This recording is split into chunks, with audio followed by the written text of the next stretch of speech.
Assalamualaikum warahmatullahi wabarakatuh.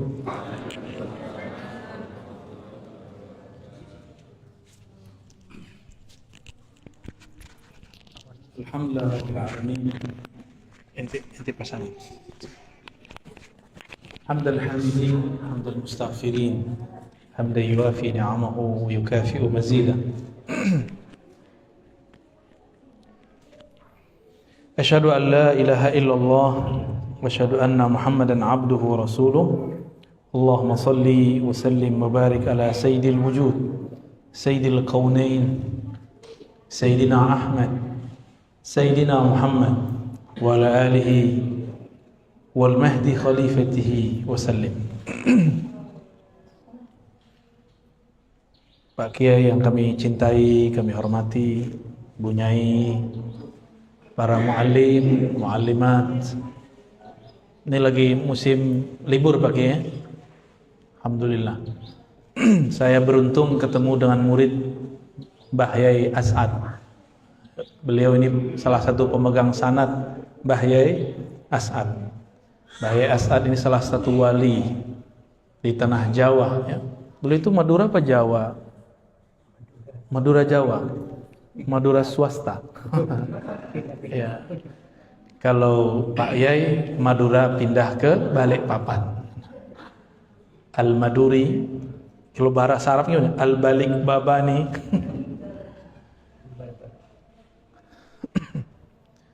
Saya ternyata dosen putri beliau di IKI, nyamar deh ya.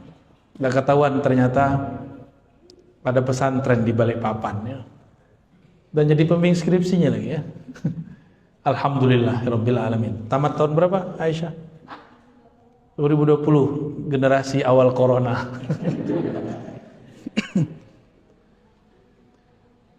Alhamdulillah kami terhubung juga kepada itu Syekhana Khalil. Masih ada nasab Pak Kiai ya? Masih ya?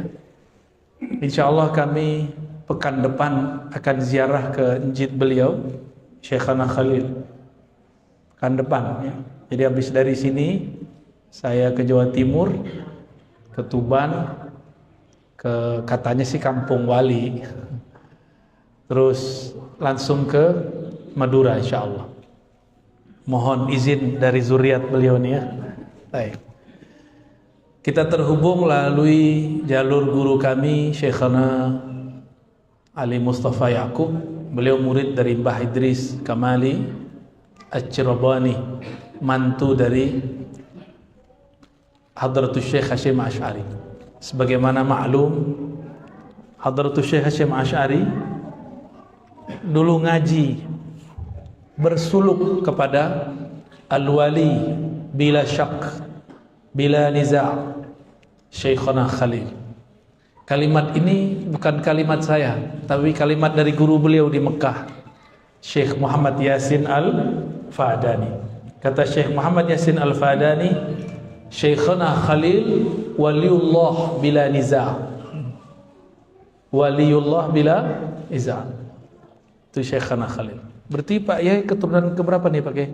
Ketiga, cicit keempat ya. Alhamdulillah. Ini salah satu kehormatan dari Allah SWT. Syarrafana biliqa'il ulama wa zurriyatih ya, wa zurriyatih. Juga ada jalur-jalur yang lain alhamdulillah ya. Jalur-jalur yang lain yang terhubung kepada Syekhana Khalil. Ternyata Syekhana Khalil ini berguru kepada Syekh Nawawi Al-Bantani. Jadi bolak-balik aja tuh. Dari apa tebu apa namanya? Tebu hitam apa? Saya diketawain orang kalau baca ireng. Karena orang Sumatera sama kayak orang Balikpapan baca e-nya lucu. Coba orang Balikpapan baca ireng. Tuh kan enggak pas kan? Enggak pas, enggak sahih. Enggak pas. Beliau ngambil dari orang Bangkalan ngambil dari orang Banten, udah muter aja. Syekh Nawawi Al-Bantani ngambil juga dari orang Banjar, Syekh Muhammad Arsyad Al-Banjari, muter situ. Syekh Muhammad Arsyad muter lagi ngambil dari orang Palembang. Orang Palembang baru ngambil dari ulama Mekah, Madinah, Yaman, Mesir. Syekh Abdul Somad Al-Falembani punya guru pensyarah kitab Ihya Ulumuddin, namanya As-Sayyid Al-Murtada Zabidi. Itu seorang imam al-hafiz, akhiru man luqiba bil hafiz min al-Yaman, ya, orang terakhir yang disebut hafiz. Setelah Imam Suyuti susah nyari hafiz. Kalau hafiz Al-Quran banyak, tapi hafiz hadis jarang. Itulah Sayyid Al-Murtada atau Murtada Zabidi. Beliau hijrah ke Mesir dan punya murid banyak di Mesir. Di zaman Syekh Yasin pemegang sanad dunia. Di zaman Sayyid Murtada Zabidi, beliaulah pemegang sanad di dunia. Beliau punya murid namanya Syekh Abdul Somad Al-Falembani. Al-Falembani punya murid Syekh Muhammad Arsyad Banjari. Terus kepada muridnya Nawawi Bantani, kepada Syekhana Khalil Al-Bankalani Al-Manduri. Itu saya baca di kitab Al-Manduri, pakai benar, bukan Maduri. Manduri. Al-Manduri itu yang sahih ya. Wah, ini tasihnya udah pas sudah. Ada artinya nggak pakai? Nama aja ya, isim alam ya. Isim alam. Ini konfirmasi ntar salah sebut ane lagi ya. Al-Manduri. Maka kita meriwayatkan hizib-hizib riwayat beliau juga. Maka pada pagi ini saya pun nanti minta ijazah beliau ya, supaya sah jadi murid keturunan Syekhana Khalil. Mohon izin pakai ya. Nanti pakai pulpen khusus pakai itu. Nanti ada kertas. Ini bukunya SD ini ya. Tapi nanti kertasnya di sini pakai insyaallah. Lau samahtum sayyidi. Ya, nanti aja ya.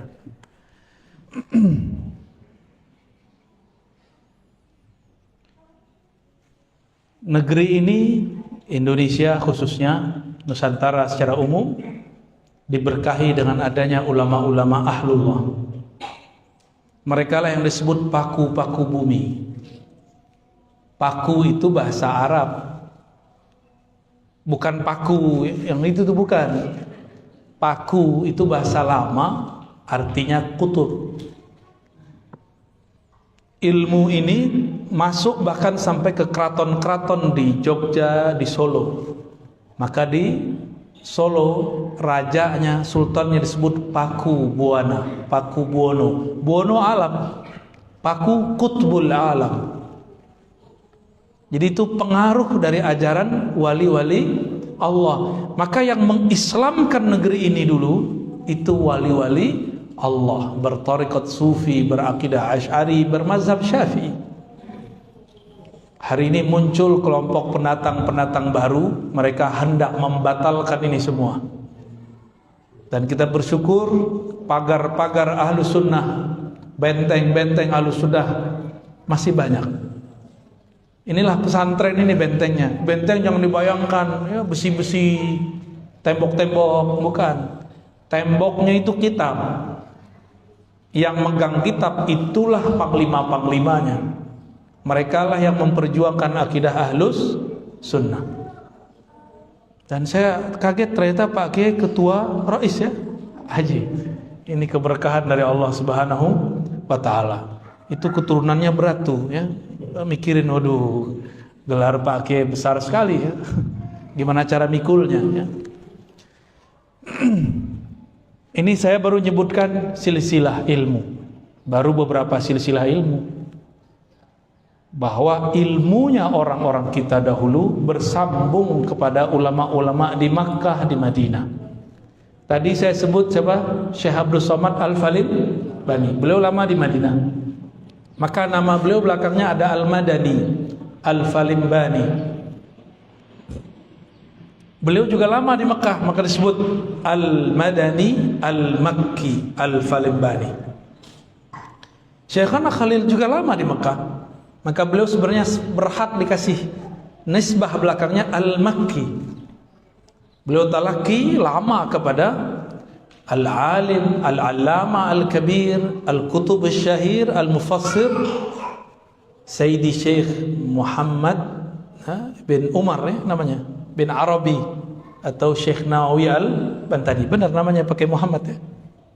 Ya. Itu Syekh Nawawi Al-Bantani menjadi mufti di Mekah, mufti mazhab Syafi'i, dan dia punya murid tidak hanya orang-orang Nusantara.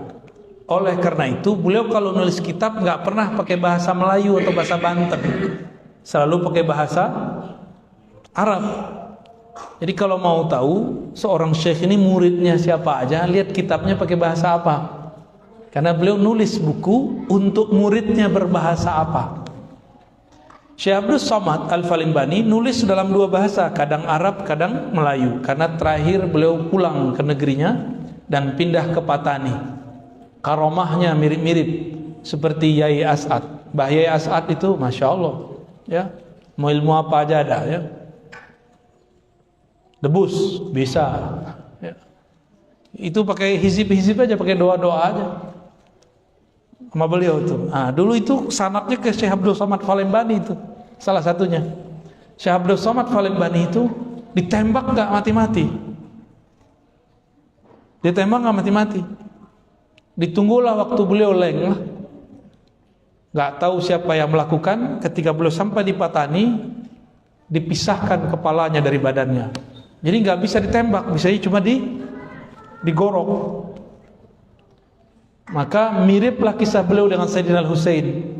Badannya di mana, kepalanya di mana. Ya, kita ketemu zuriat beliau di Palembang dan di Jakarta dan juga Malaysia. Mereka mengatakan itu njid kami, kakek kami Syekh Abdul Somad Falimbani nggak mempan ditembak oleh Belanda. Ya, nggak mempan, sama Inggris nggak mempan. Akhirnya ketemu juga kelemahan beliau apa? Digorok. Baru beliau kemudian wafat. Jadi ilmu-ilmu ini sebenarnya ada, tapi nanti di akhir zaman akan dikeluarkan lagi. Karena ulama kita tidak menjadikan ilmu tersebut sebagai tujuan, ilmu tersebut cuma penjagaan diri. Nanti di akhir zaman Allah turunkan lagi. Entah ini zamannya, entah tidak, wallahu alam bisawab. Kita siap-siap saja. Hadirin hadirat yang dimuliakan Allah, tadi saya cerita tentang sanad. Ini adalah hal yang krisis sekarang di mana-mana. Sanad silsilah. Hadratus Syekh Hasyim Asy'ari menukil kalam ini di dalam risalahnya. Kalam ini dinukil dari kitab Sahih Muslim. Kenapa? Hadratus Syekh ternyata pemegang sanad Sahih Muslim yang lumayan berkelas di masanya. Jadi saya punya sanad Sahih Muslim, itu jalurnya kepada Hadratus Syekh. Saya dari Kiai Ali Mustafa Yaqub, dari Bayai Idris, dari Hadratus Syekh Hasyim Asy'ari. Ya, atau jalur kedua, Syekhuna Ali Mustafa Yaqub dari Syekh Syamsuri Badawi. Ya, beliau dari Hadratus Syekh Hasyim Asy'ari. Nanti jalurnya nyambung.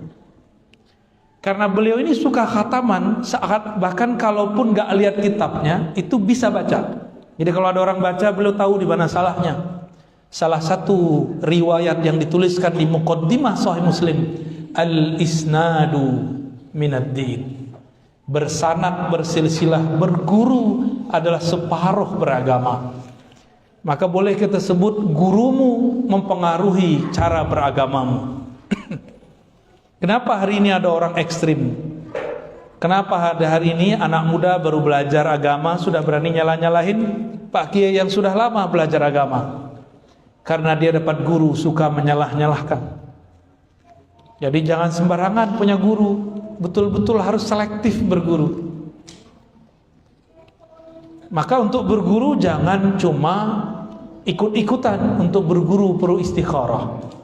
Ini bapak ibu ini kalau naruh anak ke pesantren istikharah dulu biar tambah kuat. Jangan cuma mau nikah doang ya. Kalau nikah cuma teman makan minum tidur. Tapi kalau guru agama teman sampai menyeberangi sirat, sampai apakah masuk surga atau jatuh ke neraka. Berarti lebih penting atau enggak? Oleh karena itu ulama kita mengatakan nasabul ilm, nasabud din a'la wa aqwa min nasabil jism. Jadi nasab dalam beragama, guru kita dalam beragama lebih kuat, lebih sahih, lebih berhak bertanggung jawab daripada nasab jasad. Nasab jasad paling cuma sampai liang kubur, fulan bin fulan, fulanah binti fulan. Tapi kalau nasab ilmu, nanti ditanya, kamu murid siapa? Nanti ditanya tuh. Ketika ditanyakan, ini sosok siapa? Maka muncullah sosok Nabi di hadapan dia. Kalau dia tidak punya guru, nggak ada yang bantu jawab. Inilah nikmatnya punya guru. Kalau orang punya guru, guru rohani, yang bantu jawab di alam kubur, nanti gurunya diajarin sampai di kubur. Itu kalau gurunya wali Allah. Karena wali Allah itu ahya'un inda rabbihim. Mereka masih hidup di sisi Allah Subhanahu wa ta'ala. Percaya nggak nih? Hah? Percayanya kenceng dong. Kalau antum tasdik kepada Syekhna Khalil dan zuriat-zuriatnya yang alim ulama, datang nanti mereka itu. Sebagaimana kalau kita pulang dari perantauan. Ini waktu anak-anaknya Pak Kiai pulang turun di bandara, disambut nggak Pak Kiai? Langsung dijemput. Langsung dijemput. Anaknya, putranya, putrinya baru pulang dari perantauan pasti disambut. Benar disambut nggak Aisyah? Atau suruh pulang-pulang sendiri? Udah pulang kau sendiri gitu. Begitu nggak? Pasti disambut, bahkan dijemput. Masa putrinya, putranya pulang tidak dijemput?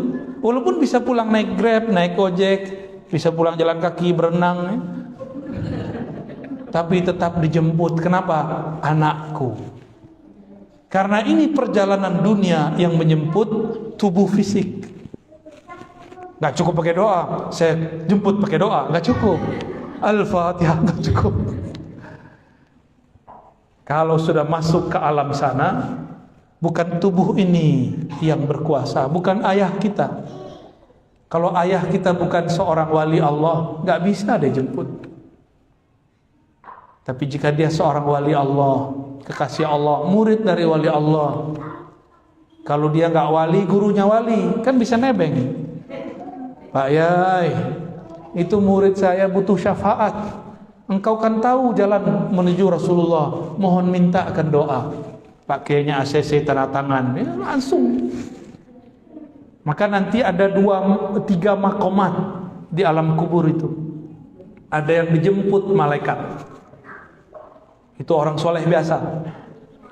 Ada yang istimewa, dijemput wali-wali Allah.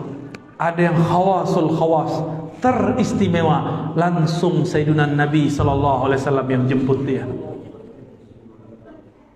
Langsung dijemput. Karena Nabi mengatakan, itu anak rohaniku. Kita ini, kata para ulama, al-alam. Nah, jadi ulama itu secara rohani mendapatkan kalam dari Nabi. Wali-wali Allah ini, kalau secara ilmu hadis kalam Nabi sudah berhenti, tapi secara rohani Nabi kan masih hidup. Orang yang bisa mengetuk pintu rohani Nabi masih akan mendengarkan Nabi berkalam. Salah satu kalam Nabi ketika para wali-wali ini diizinkan bertemu beliau sallallahu alaihi wasallam, apa? Al-alam minni wa ana minallah. Alam itu semuanya dariku. Jadi Nabi itu tulangnya jadi apa, darahnya jadi apa, kukunya jadi apa, kulitnya jadi apa, rambutnya, begitu isyaratnya. Kolbunya jadi Imam Mahdi, ya, otaknya jadi ulama intelektual, ahli fikih, ahli kalam, darahnya jadi syuhada. Jadi kenapa orang-orang ada yang jadi syahid? Dia kecipratan nur darahnya Nabi sallallahu alaihi wasallam. Setan yang mana? Setan kan alam juga. Setan itu bayang-bayang Nabi. Bayang-bayang gelap nggak? Nah itu. Maka Nabi juga penyayang sebenarnya sama setan. Nabi kasihan sama setan itu. Kan gimana-gimana masih dari beliau kan? Ya, tapi setannya nggak tahu diri soalnya. Ente yang mana dok?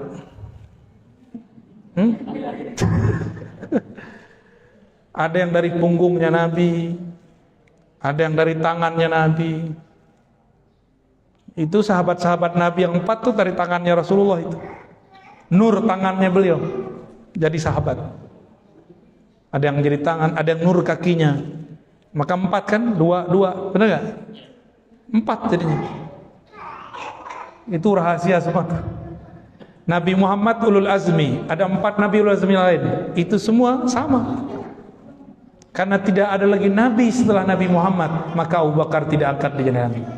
Umar pun jadi seorang ulama, walaupun kalam yang beliau dapatkan mirip seperti Nabi Musa. Jadi Sayyidina Umar diizinkan Allah berkalam-kalam langsung kepadanya. Disebut dalam hadis Bukhari dan Muslim, muhaddatsun. Nabi mengatakan di antara umat-umat terdahulu ada muhaddats. Salah satunya Nabi Musa. Wa in kana min ummati lakana Umar. Jika ada di antara umatku yang diajak berbicara oleh Allah, itulah Sayyidina Umar.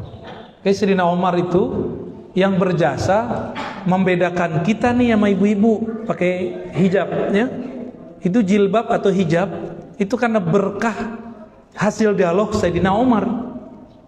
Apa kata Sayyidina Umar? Ya Sayyidi ya Rasulullah, seandainya para perempuan kita hijabkan gimana? Kita kasih jilbab gimana kira-kira kalau bahasa Indonesianya? Akhirnya Nabi turun ayat. Sayyidina Umar berkalam, turun ayat karenanya. Maka Sayyidina Umar bersyukur, berbangga karena ilham-ilham yang Allah turunkan kepadaku. Rasulullah kemudian mengetuk pintu wahyu, turunlah 3 ayat hukum, dan itu ayat-ayat besar. Ya, ayat-ayat besar. Maka Sayyidina Umar agak galak dikit karena beliau ahli hukum. Nabi Musa galak gak? Galak Nabi Musa itu. Obat galak ketemu Nabi Khidir.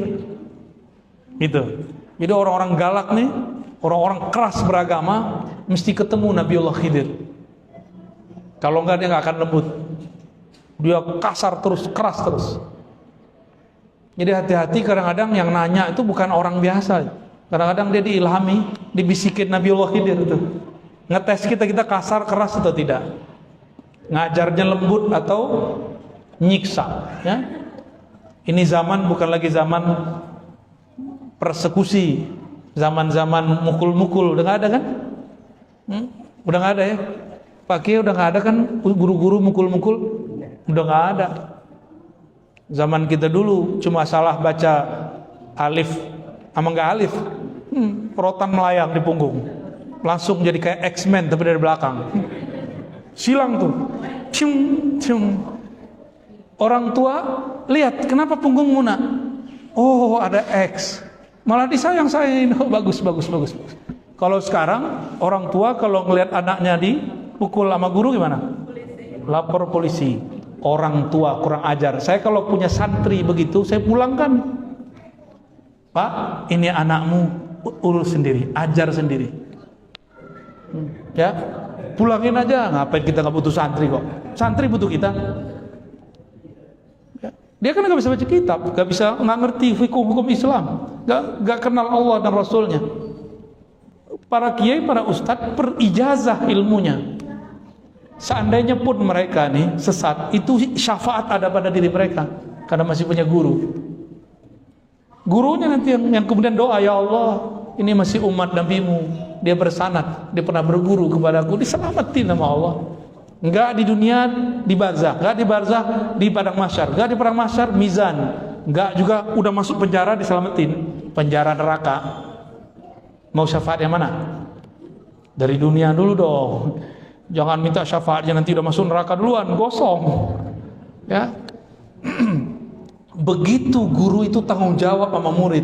Tiba-tiba ada orang tua kurang ajar, kurang adab. Maka saya sarankan nanti ada majelis kajian khusus untuk orang tua. Pengajian khusus untuk orang tua. Harus ada ya. Supaya diajarin nih adab kepada kiai. Adab naruh anak di pesantren. Dulu kita belajar ngaji aja alif bata, ayah saya nganterin. Abuya, ini anak saya, tolong dididik. Betul begitu. Saya diserahkan kepada guru saya, Abuya Dahnar namanya, ahli qiraat di zamannya. Kalau ada salah tolong dibimbing, kalau kurang tolong dilengkapi.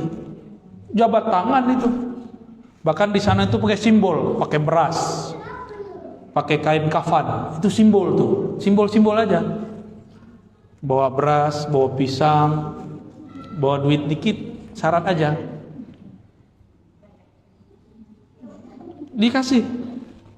Akhirnya Pak Kiai jawab, saya terima. Kita minta kepada Allah untuk membimbingnya. Begitu dulu. Sekarang gimana? Dianterin pakai apa? Pakai Gojek. Begitu. Karena sekarang nggak mungkin nyerahin satu-satu, ya pertemuan buat pertemuan. Kalau perlu ada salaman, ya. Ini pertemuan wali santri dan guru, kayak lebih mengerti ngajar daripada kita ya. Pak Kiai, seharusnya santri-santri itu diajarin begini. Ya salam. Ente aja buat pesantren sendiri ya. Kita nggak anti kritik, cuma kalau cara ngomongnya begitu nggak enak. Ya, ini bukan lagi belain Pak Kiai, ini bukan. Ini pengalaman. Saya kan orang pesantren, ya ngajar pesantren 15 tahun ngajar pesantren. Sampai sekarang masih. Dengar begitu, kawan saya kepala madrasah senyum-senyum aja ya. Sabar aja beliau, bukan main. Untung bukan saya kepala madrasahnya. Kalau saya kepala madrasahnya, saya tanya, Pak, mana anaknya? No, saya anterin Pak. Ini saya serahkan kembali. Sok tahu, sok pinter. Kalau begitu ajar sendiri anaknya. Tapi zaman sudah berubah pakai. Kita nggak bisa begitu lagi. Cuma makanya saya nggak mau jadi kepala madrasah. Kita ngajar-ngajar aja ya. Takut makan hati. Cukuplah kita makan hati sama istri kita ya. Baik. Jadi Syekhana Hadratus Syekh Hasyim Asy'ari nukil itu di kitab risalahnya Al-Isnad Minad-Din. Dan benarlah gurumu mempengaruhi cara beragamamu. Gurunya galak, muridnya garap. Gurunya suka bentak-bentak, muridnya suka bentak-bentak. Gurunya suka laknat, muridnya suka laknat. Gurunya berpolitik, muridnya berpolitik. Gurunya wali, muridnya wali. Gurunya ahli fikih, muridnya ahli fikih. Gurunya pendakwah, muridnya juga pendakwah. Gurunya ahli hadis, muridnya ahli hadis. Mungkin nggak gurunya ahli hadis, muridnya jadi ahli kebatinan, benar nggak? Nggak mungkin, ya. Oleh karena itu Imamuna Sya'rani, Abdul Wahab Sya'rani nulis di kitab beliau. Ada beberapa kitab beliau yang besar dan kecil, hampir semuanya sama. Al-Minan, ada Qawaid Tasawuf, ada macam-macam. Ada Thariqah Matbuliyah. Beliau mengatakan Al-Wali Ibnul Wali. Wali itu pasti gurunya wali. Namun wali Allah ini kan cahaya. Cahaya kalau terlalu dekat silau. Akhirnya orang terdekat tidak tahu, santrinya nggak paham. Karena si kiai sifatnya masih seperti manusia, sakit kayak manusia, lapar kayak manusia, marah kayak manusia, tidur kayak manusia, bersyahwat seperti manusia. Kata orang sekitarnya, anak istrinya, santri-santrinya, tetangganya, ini bukan wali. Wali itu di tengah hutan. Emang wali tengah hutan? Itu namanya wali al-hutani. Orang hutan namanya itu. Mukanya berbulu-bulu, bukan berjenggot, ya. Berbulu, namanya orang hutan. Gambaran orang awam, wali itu mesti di tengah hutan. Enggak. Wali itu yang kenal Allah, mau di tengah hutan, mau di tengah kota, di dalam gang sama. Statusnya sama. Wali-wali Allah. Gimana? Sudah berguru belum? Nggak nyadar selama ini berguru sama beliau ya? Emang begitu. Orang kalau dekat cahaya silau. Nggak tahu dia dekat cahaya. Taunya kapan? Kalau cahayanya sudah pindah. Udah pindah alam, baru sadar, bapakku wali, guruku wali, tetanggaku wali. Baru sadar. Mau begitu? Guru saya, murid-murid Syekh Yasin, kata beliau-beliau nih banyak, waktu Syekh Yasin hidup orangnya biasa-biasa aja, gak ada yang aneh. Pas meninggal, baru keluar semua kisahnya. Kalau beliau Jumatan, itu gak kelihatan keluar rumah, tahu-tahu sudah nyampe di masjid. Gak kelihatan balik, ditungguin di depan rumah, depan belakang, tahu-tahu sudah di dalam kamar. Tuh, lewat mana tuh? Guru kita Kiai Ahmad Marwazi berkisah, kawan saya iseng, orang Syam, orang Suriah, pengen tahu Syekh Yasin ini Jumatannya kapan sih? Atau jangan-jangan gak Jumatan lagi, tuh kan curiga sama gurunya. Masa curiga sama wali gak sholat? Emang ada wali gak sholat? Nggak ada wali nggak sholat. Sholatnya wali setiap napasnya. Yang rukuk sujud itu simbol aja. Dia sholat setiap nafasnya. Yang kelihatan sama kita sholat itu rukuk sujud. Kalau begitu orang munafik sholat juga dong. Enggak, orang munafik walaupun rukuk sujud dia nggak sholat. Wali walaupun dia cuma duduk dia sholat. Walaupun dia tidur dia lagi zikrullah. Itu kalau wali Allah. Dicobainlah. Kebetulan apartemennya pintunya satu doang, ditungguin di depan, nggak keluar-keluar itu Syekh Yasin. Akhirnya udah mau selesai khutbah, seorangnya baru keluar. Pas udah sampai Masjidil Haram, Syekh Yasin depan dia, bengong dia, lu kok di depan? Pas sholat udah rame-rame lagi hilang, dia cepet pulang, nungguin. Syekh Yasin nggak datang-datang, karena udah nyampe di dalam.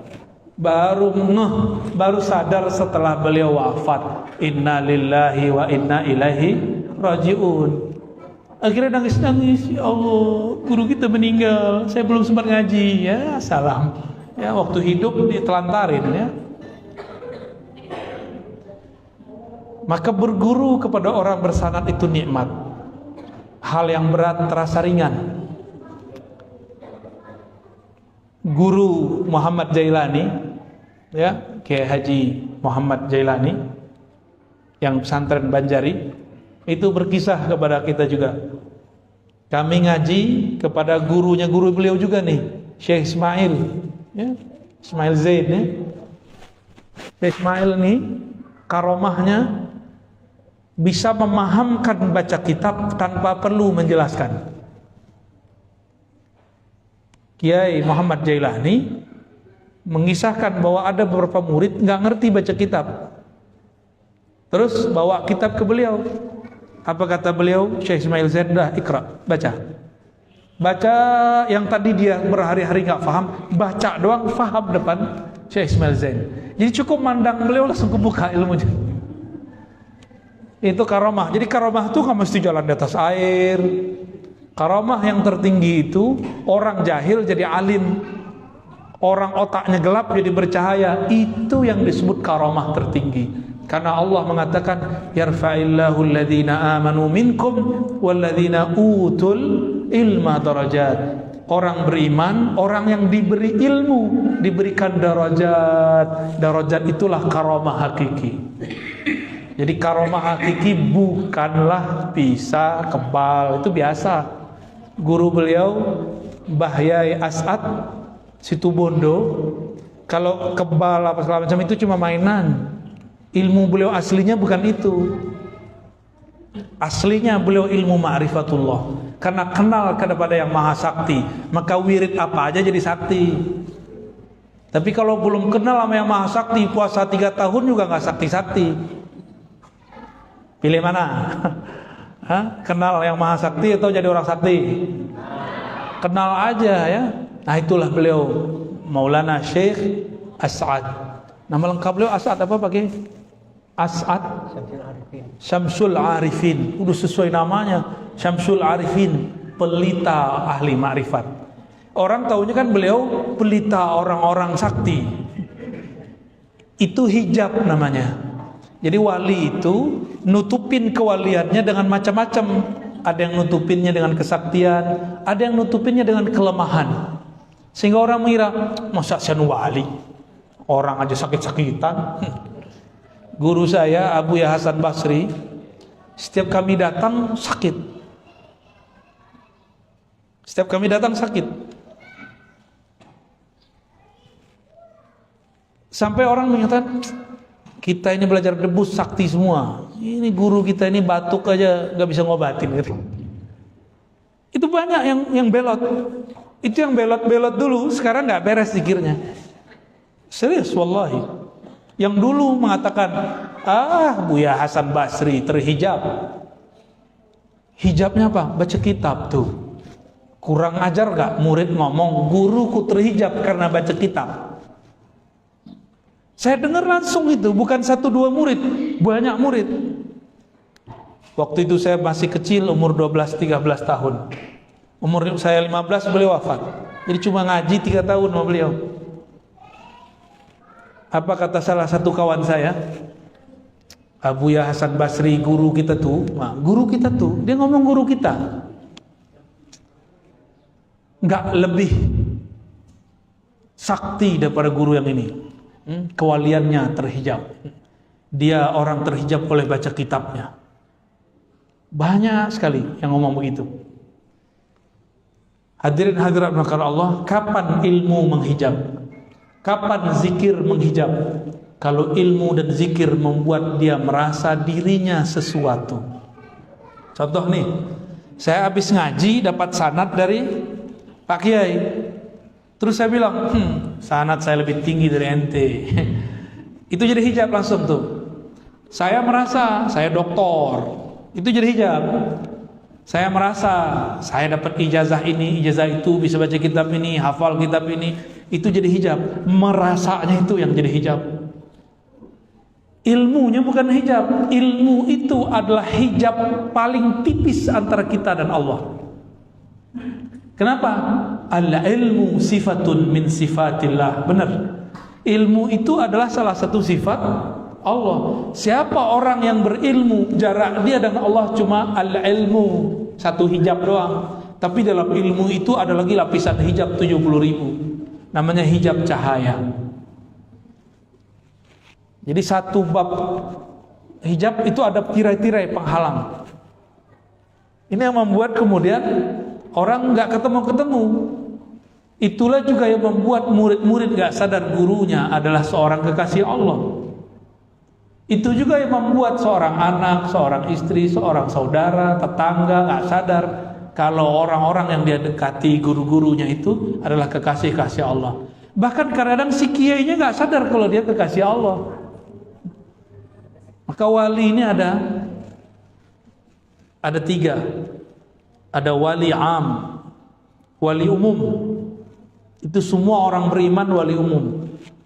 Ada yang kedua, wali khawas, wali yang spesial. Ini orang-orang yang sudah mulai diberikan ilmu mengenai nama-nama Allah, sudah diberikan ilmu mengenai perbuatan af'al Allah, sudah mulai diberikan ilmu mengenai sifat-sifat Allah. Ini khawas. Wali yang ini dia sadar kalau dia wali. Dia dikasih tahu sama Allah atau dikasih tahu oleh Rasulullah. Karena yang angkat wali siapa? Kalau yang wali kota ngangkat siapa? DPR. Wali kota diangkat nggak? Diangkat. Masa wali alam nggak diangkat? Kalau nggak diangkat namanya wali PA. Wali kelas saja ada suratnya. Benar, ada wali kelas di sini? Ya. Ada suratnya kan? Ada rapatnya, ada penunjukan. Kamu jadi wali kelas ya, minimal begitu. Benar nggak? Apalagi jadi wali Allah, pasti diangkat. Cuma ada yang nggak sadar kalau dia diangkat, berarti dia wali biasa. Berdebatlah 2 imam. Satu Ibnu Furak. Ibnu Furak ini murid dari Al-Bahili. Bahili berguru kepada Imam Abul Hasan Al-Ash'ari. Berarti cucu murid. Kata Ibnu Furak, al-wali la ya'rif annahu wali. Wali itu gak sadar kalau dia seorang wali. Kawan dia namanya Abul Qasim Al-Kushairi yang juga berguru, jadi kawan berguru. Tapi makomnya karena dia bertasawuf lebih tinggi daripada Ibnu Furak. Abul Qasim Al-Kushairi, pengarang Ar-Risalah Kusyairiyah, mengatakan, la ya sayyidi, al-wali ya'rif bi annahu al-wali.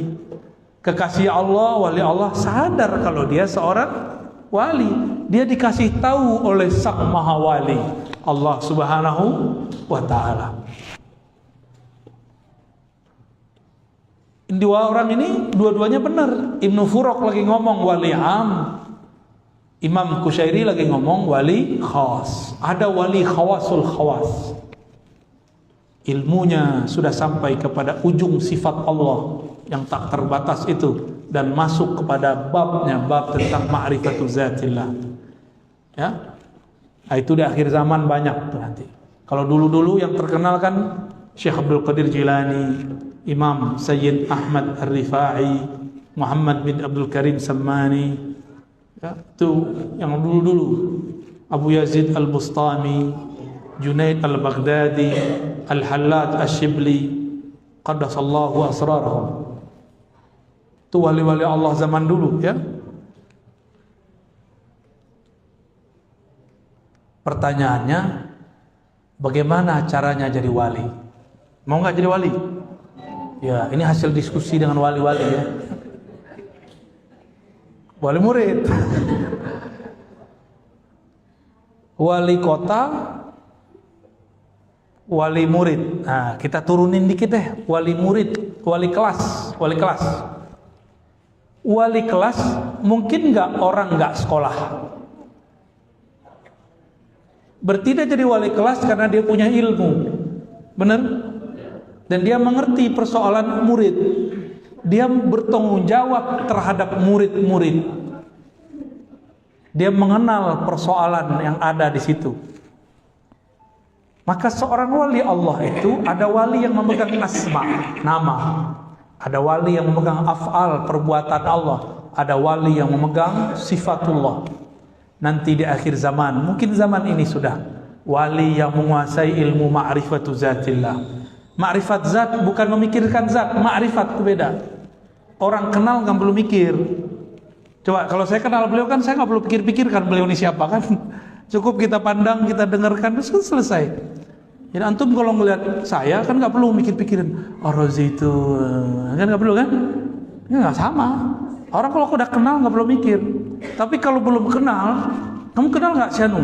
Siapa? Oh dia mirip Syanu. Oh kita bayang-bayang wajahnya. Dia dulu ngaji di sini. Mikir kita. Tapi kalau sudah kenal perlu nggak? Orang kenal kepada Allah, kenal dulu baru mikir. Kalau belum kenal Allah, mikir dulu baru kenal. Itu beda tuh, ya.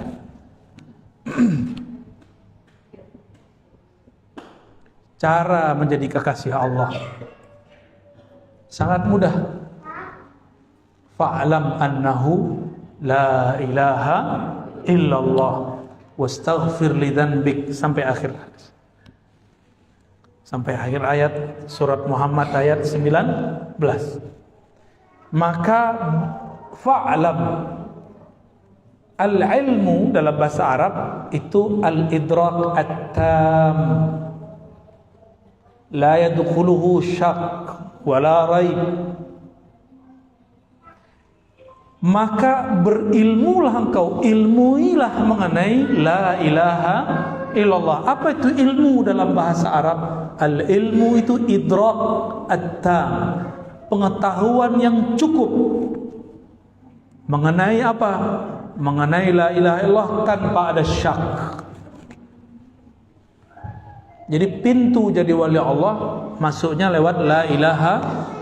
Maka semua zikir-zikir wali pasti dimulai dengan syahadat. Asyhadu an la ilaha illallah wa asyhadu anna Muhammadar Rasulullah. Itu babul walayah. Pintu kewalian itu dimulai dari syahadat. Benerin dulu syahadatnya. Mengerti ilmu tentang rahasia syahadat. Ya. Ini banyak tanya ke Pak Kiai kita, ini syahadat itu apa sebenarnya? Nanti dijelasin beliau, keluar ilmu.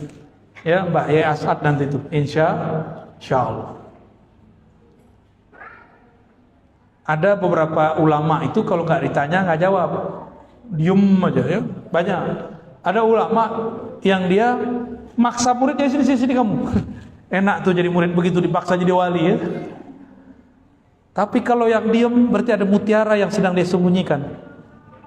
Yang mutiara itu nggak mungkin dia obral. Ini yang dia rahasia-rahasiain terus nih. Bapak Ibu, sahabat-sahabat, ya, Ustadz, asatizah. Jadi kunci jadi wali yang pertama fa'lam, ilmuilah hakikat la ilaha illallah. Bukan hanya teori kalam, tapi juga zauqi, secara zauq qalbu dan rohani. Maka kalau beruntung cari guru mursyid, ambil talqin kepada beliau, ya. Jangan minta ke saya mulu, ya. Tarekat saya bukan tarekat talqin. Talqin itu nomor sekian. Ngaji dulu, fa'lam dulu, ketahui dulu ilmunya baru talqin. Fa'lam dulu baru talqin. Jangan talqin dulu baru fa'lam. Jangan kebalik-balik. Kenapa banyak murid sudah bertarekat masih kacau? Karena dia talqin dengan nafsu, ilmunya tidak diambil. Jadi saran saya, jangan buru-buru minta talqin, minta baiat. Ilmui dulu yang mau dibaiatkan. Ilmui dulu apa yang mau dibaca. Yang dibaca la ilaha illallah, maka kenal dulu siapa yang disebut Allah. Nanti kalau sudah talqin, baru disebut namanya, sudah bergetar jantung dan batinnya. Tapi kalau talqin dulu baru berilmu, gurunya nggak kuat kolbunya, nggak ada getaran di kolbu. Kalau gurunya kuat bisa bikin getaran, karena berkah getaran beliau yang melimpah. Dan yang kedua, wastaghfir lidzambika, mohon ampunlah engkau. Ini Allah ngomong ke Nabi Muhammad. Allah berbicara ke Nabi Muhammad gak punya dosa, tapi Allah tetap katakan engkau mohon ampunlah terhadap dosamu. Apa itu dosa para nabi, para rasul? Nabi itu berdosa gak? Akidah Ahlussunnah sepakat mengatakan Nabi tidak berdosa, besar ataupun kecil. Lupa ya, keliru boleh, tapi dosa tidak ada. Nabi pernah lupa sholat zuhur jadi 3 rakaat. Supaya lupanya menjadi satu bab dalam ilmu, babun nisyan, babul khata'. Maka muncullah satu ilmu. Jadi lupaannya Nabi jadi ilmu, namanya sujud sahwi. Kalau kita lupa jadi apa?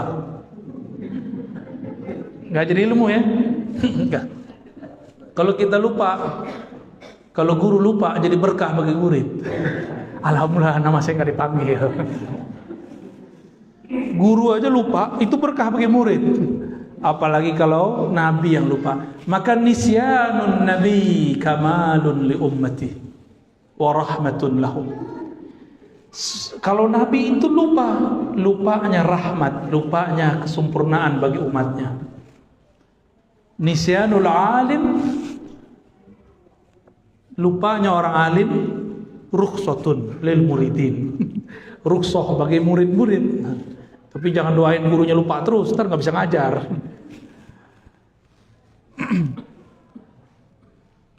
Jadi mau jadi wali itu kan pewaris Nabi, maka ilmunya harus warisan Nabi. Pertama ilmu ilah, yang kedua hendaklah engkau merasa berdosa.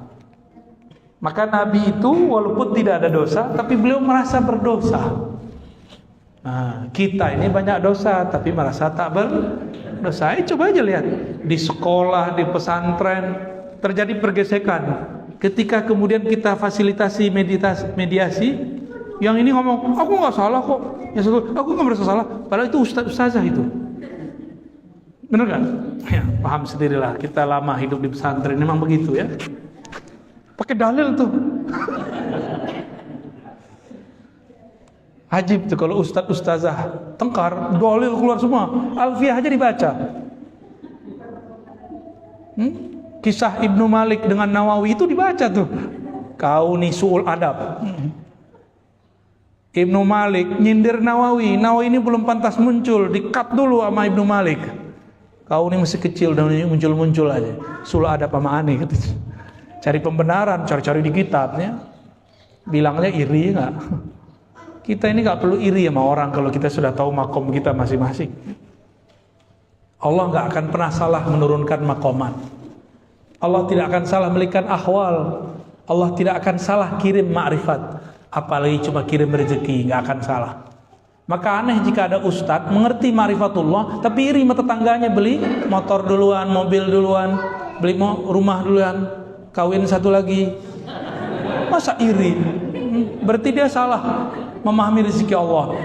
Ternyata dia pernah suka sama orang yang dinikahi sama kawannya.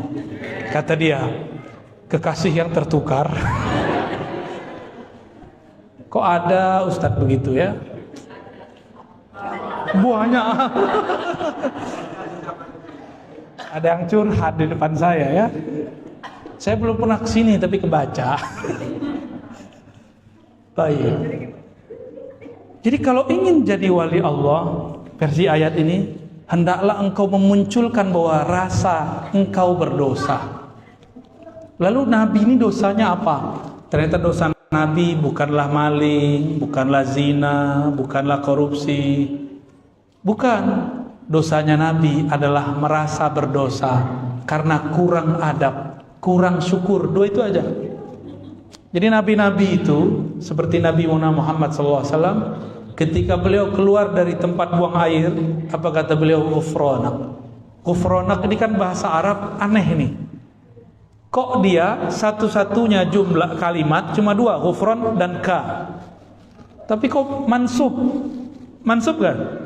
Ghufranak barisnya mansub fathah. Dalam bahasa Arab pasti ada yang disembunyikan, ditakdirkan di depannya, disembunyikan. Allahumma inni as'aluka ghufranak. Diringkas ghufranak. Nabi keluar dari tempat buang air, doa, ya Allah ampuni dosaku. Dosa yang mana? Dosa buang air kurang syukur. Ternyata buang air besar, buang air kecil itu wajib disyukuri. Nggak percaya, coba nanti kena penyakit namanya apa? Bukan yang susah, buang air kecil itu loh. Bukan prostat, itu mau kegedean itu.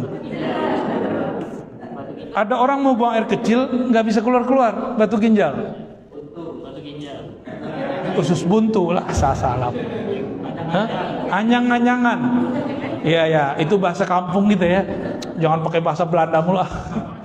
Anyang-anyangan. Mau keluar tapi gak keluar, sakit gak? Itu nikmat terbesar di alam semesta.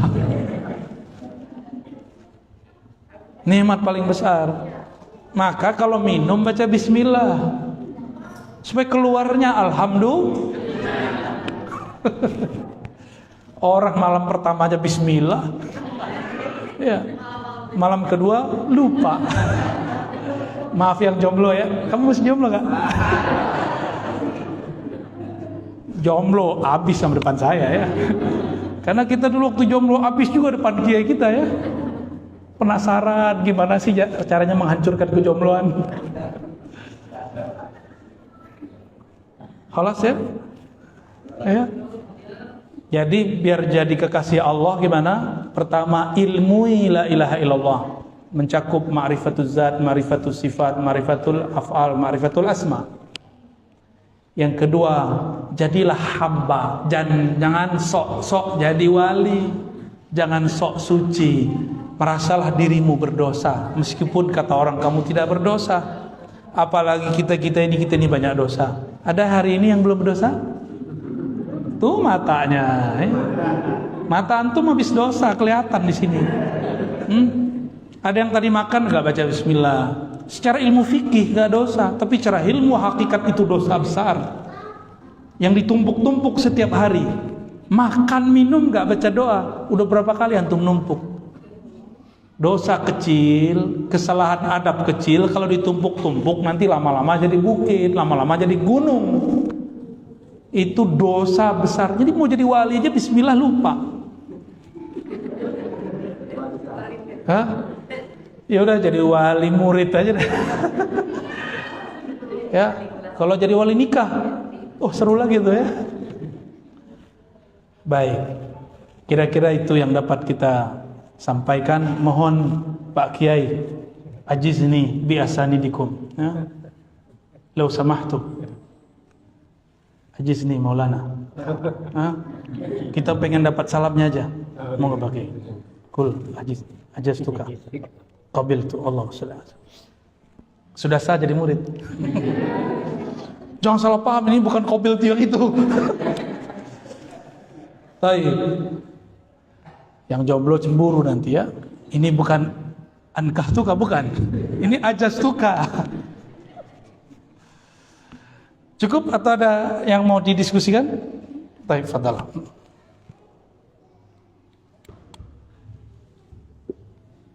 Kemudian perkembangan dan beberapa yang ada yang ditanyakan, ada yang didiskusikan dengan beliau, kami silakan satu bahas seperti ini.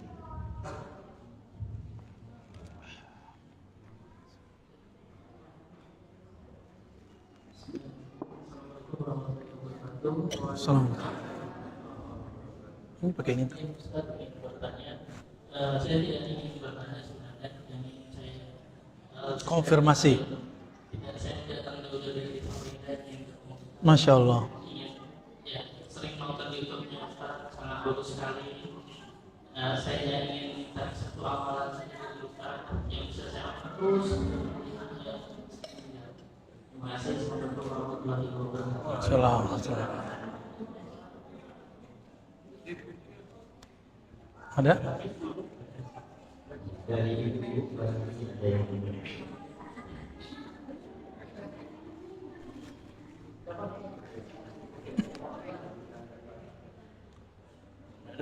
Nggak ada? Ada. Ibu-ibu biasanya mintanya lain.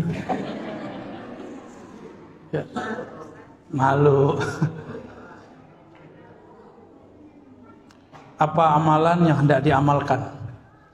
Maka ini kembali kepada riwayat hadis Nabi Sallallahu Alaihi Wasallam.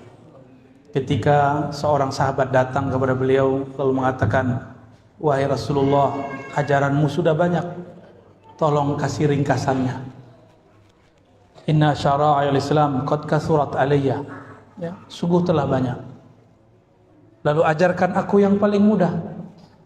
Apa kata Nabi? La yazalu lisanuka rataban bidzikrillah.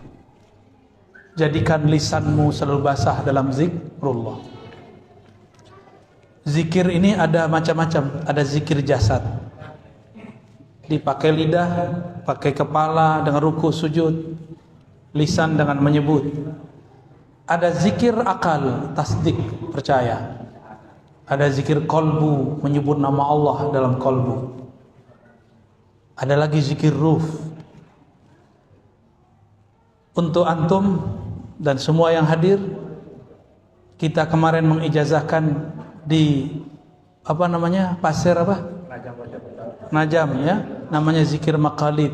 Ini kita sedang diperintahkan untuk menyebarkan zikir ini untuk bekal di akhir zaman, bekal awal. Zikir maqalid barangkali antum sudah hafal ya.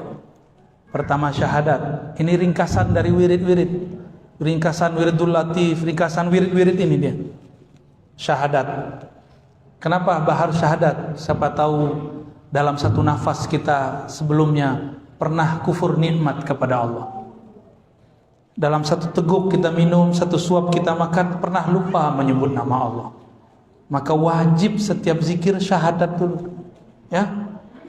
Jadi mau zikir apa aja mulai syahadat. Mau sholat syahadat dulu. Asyhadu an la ilaha illallah.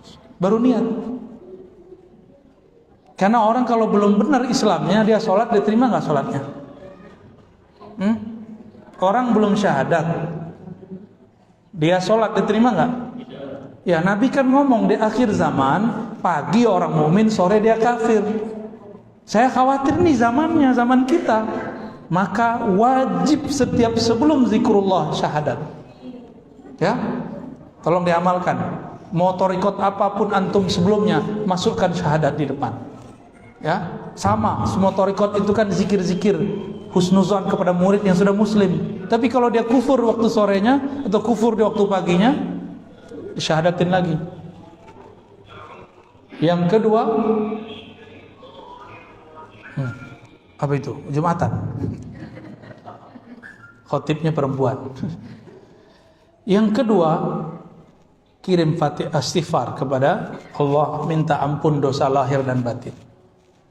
Bersihkan dulu, kosongkan dulu diri kita dari keburukan, dari selain Allah, baru kemudian Fatihah. Al-Fatihah itu disebut sebenarnya sholawatul ruh. Sholawatnya ruh kita sholawat, baca Fatihah. Dalilnya surah hadis Al-Bukhari tentang dialog antara hamba dan Allah, itulah sholawatnya ruh. Dan itu ada di surah Al-Fatihah. Maka wajib baca Fatihah. Lalu dikirimkan pahalanya untuk Sayyidul Arwah Sayyidina Muhammad sallallahu alaihi wasallam. Lalu sholawat. Ya, sholawat 1 kali aja, baru kemudian zikir inti. Zikirnya sudah kita hafal semua, tapi ini adalah zikir yang dulu dipesankan oleh Nabi Ibrahim. Apa kata Nabi Ibrahim? Ya Muhammad, baligh minni ummatakas salam. Tolong sampaikan dariku kepada umatmu salamku. Jadi kita ini dulu dapat salam dari baginda Nabi Ibrahim alaihissalam. Nggak nyadar ya? Nggak dengar kan? Ya karena antum pakai telinga ini.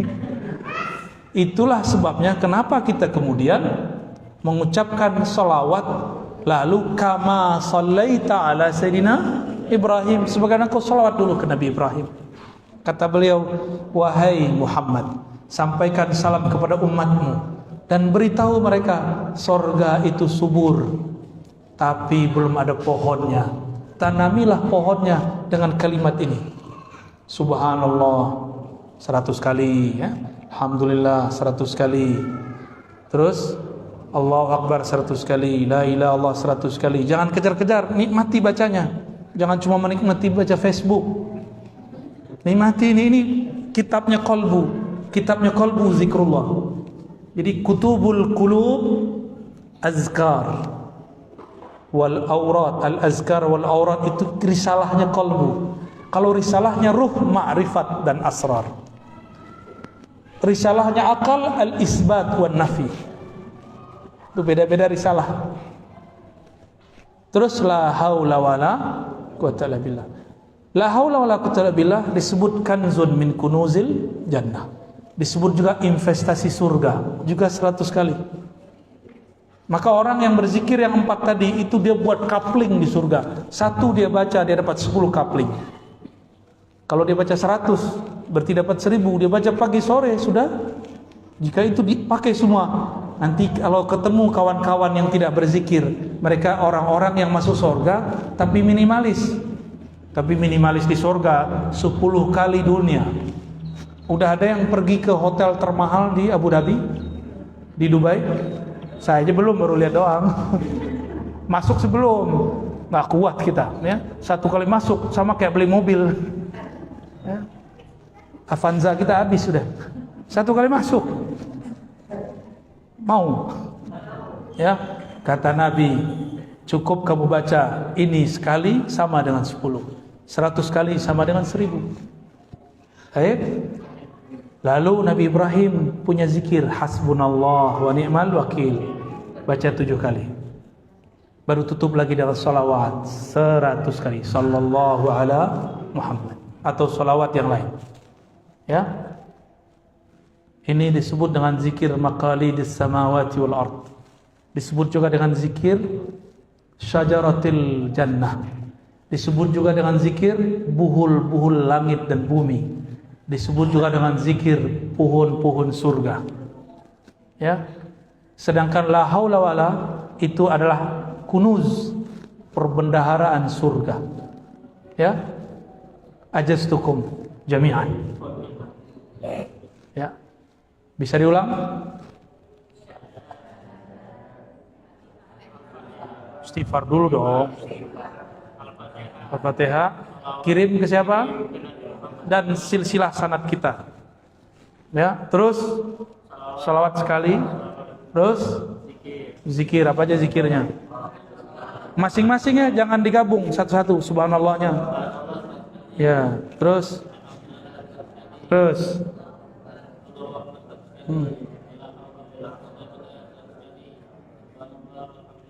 enggak, itu aja subhanallah, alhamdulillah, wala ilaha illallah, akbar, la haula wala quwata illa billah. Tapi masing-masing hasbunallah 7 kali, salawat 100 kali. Tanpa salawat zikir kita tidak diangkat ya. Semoga ini dapat jadi. Saya kalau lagi panik saya cukup baca itu langsung panikan hilang. Lagi gundah gulana baca zikir itu kita udah larut. Baca Allahu Akbar, semua masalah jadi kecil. Lagi mentok nih masalah, cukup baca subhanallah, subhanallah kebuka, masalahnya selesai semua. Dapat rezeki, baca alhamdulillah, alhamdulillah, alhamdulillah. Allah lipat gandakan rahasia-rahasianya. Ya. Dan semua itu ada boosternya. Apa arti booster? Ya, itulah haula wala quwata illa billah. Itu booster namanya.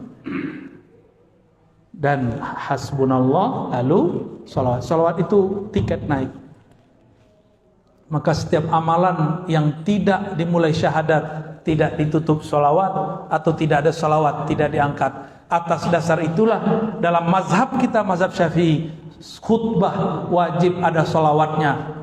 Meskipun salah satu khutbah lupa di khutbah pertama, wajib di khutbah kedua. Kalau enggak itu salat wajib diulang, salat zuhur. Ya, enggak sah salat Jumat. Ya. Kira-kira itu yang dapat saya sampaikan. Kami mohon izin nanti setelah Jumat langsung jalan, pamit. Belum packing dulu. Jadi enggak usah salam-salaman, cukup dengan ijazah tadi sudah cukup ya. Nanti enggak usah jauh-jauh minta ijazahnya sama beliau nih, ya. Beliau ini berguru kepada Abu Ya Sayyid Muhammad Al-Maliki, Syekh Ismail Zail, Syekh Yasin, dan yang keren itu berguru kepada Mbah Yai As'ad. Itu bagi saya yang menarik, ya. Karena dulu saya berdoa, ya Allah, saya pengen ketemu nih murid Mbah Yai As'ad. Ternyata ketemunya di Balikpapan, enggak ketemu di Situbondo. Ya, syukuran Mbak Yai waktunya. Mohon maaf kalau kami suul adabnya. Terima kasih. Assalamualaikum warahmatullahi wabarakatuh.